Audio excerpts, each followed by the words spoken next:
bank sama sekali yang menjadi perantara kita, semuanya itu ada di dalam blockchain. Jadi tidak ada perusahaan atau kantornya begitu ya. Lalu uang kita tidak disimpan oleh pihak lain. Jadi Forsas itu sama sekali tidak menyimpan uang kita. Justru itulah kenapa Forsas tidak bisa scam. Karena dia tidak punya beban keuangan sedikit pun. Karena memang dia hanya mengatur transaksi tetapi tidak memegang uang sama sekali begitu ya. Jadi uang kita tidak disimpan pihak lain, maka tidak dimungkinkan adanya fraud atau penipuan di Forsas ini. Lalu transfernya instan dan otomatis. Semua penghasilan itu langsung masuk ke dalam dompet di dalam HP kita masing-masing. Dan tidak perlu ditarik atau di-withdraw lagi. Karena Forsas tidak menyimpan uang kita. Jadi istilahnya begini, banyak masih yang bertanya juga, bagaimana caranya withdraw atau menarik uang kita dari Forsas, Pak? Tidak pakai seperti itu, karena semua penghasilan kita langsung masuk ke HP kita masing-masing.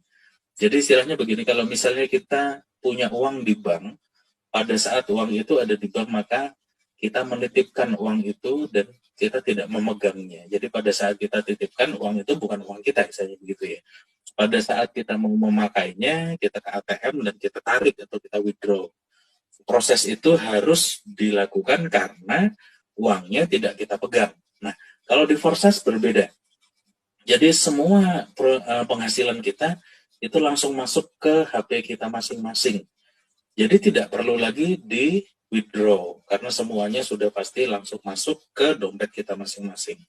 Yang perlu kita lakukan hanya karena ini bentuknya Tron TRX, maka kalau mau kita pakai kita tukarkan menjadi rupiah di beberapa exchanger istilahnya atau money changernya istilahnya begitu ya, seperti Indodax, aplikasi pintu segala macam seperti tadi yang sudah dijelaskan oleh Pak Hendra.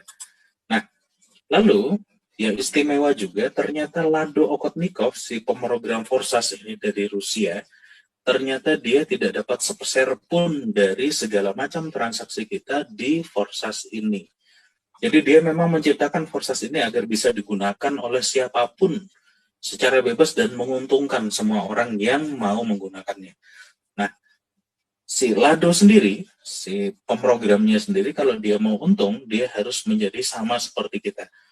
Harus menjadi member juga, harus bekerja sama-sama seperti kita, baru dia akan mendapatkan keuntungan dari Forsas ini. Nah, yang kedua, yang terpenting juga, Forsas ini adalah sebuah bisnis jangka panjang, Bapak Ibu sekalian. Jadi 2 tahun, 3 tahun, 5 tahun, 10 tahun lagi ini akan tetap berjalan. Forsas ini terbukti